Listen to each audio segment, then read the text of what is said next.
Okay, it's Nick Dutch back again. A few more ramblings from the depths of my mind. Responding to a private message which has been sent through by YouTube user TC2642. Nice, commonsensical YouTube channel name that. Nothing wrong with it, seriously. But the message is one I disagree with, okay? It says here, the war in Iraq, Afghanistan, and now Libya is not about oil. I've studied this at postgraduate level, and this war was not a major driver in the current conflicts. That is not to say that there won't be war specifically targeted at resources in the future. Fishing rights could be a major one, but that isn't the reason why the recent conflicts happened. Well, that's one interpretation, and I think that it's got to be taken into account that war, conflict on many different levels between many different groups of people will have many different dimensions to it. And if your postgraduate textbooks point to certain specific issues, then that's one thing. I mean, one could say that the war is in the Middle East. It's more about making sure the Middle East is tamed so that the Western world could actually be safe. That's one argument. But I'm not sure whether I could personally go with that completely. I don't think that we can say that a war in Libya, which has the 9th largest oil reserves, could be regarded as being just about human rights or just about keeping the Middle East under control. I think there must be many more dimensions there, and I think that oil would have to be part of the reason.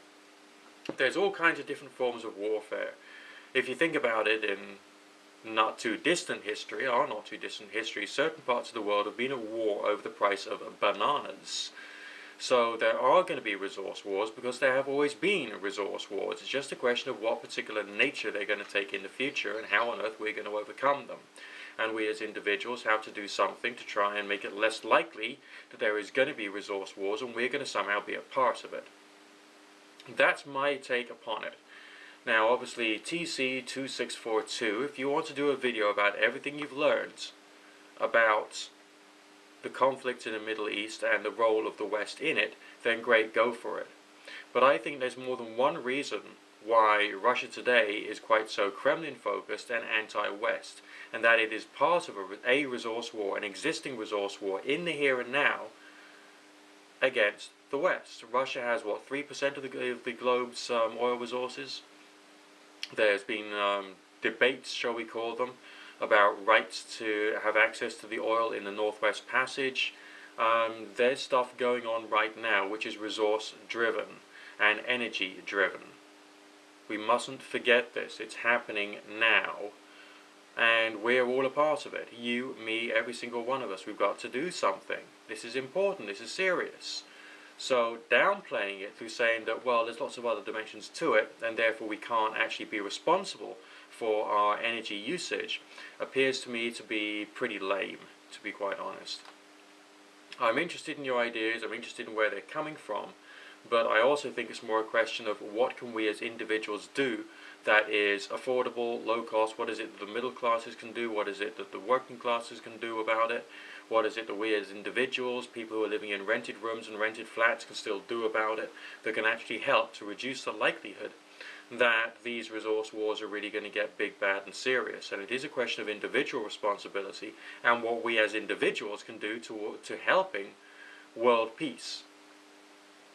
Because if we as individuals are not living in a way which is geared towards world peace, then we as individuals are actually partially responsible for future global conflicts. This is my view, okay? This is where I'm coming from. It's a question of each and every single one of us learning that we are not just islands isolated from the rest of the world.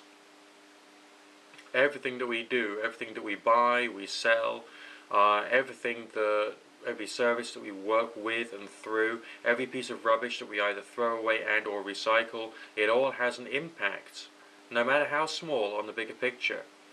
Now, there was a campaign a while ago on TV suggesting that we should all make sure our taps are turned off and they're not dripping and we've changed the washers, just because of all those little drips could cause water problems here in the UK. Alright, there was a massive campaign. In the 70s, I think it was, there was a campaign to get everyone driving slower to prevent us from hitting some kind of rock bottom as far as oil reserves is concerned. Literally, what all of us can do can help. And it is the responsibility, I really see it as a responsibility of every single one of us to do something about the way in which the world is being operated. Alright, so yeah, I see where you're coming from. There's other dimensions there.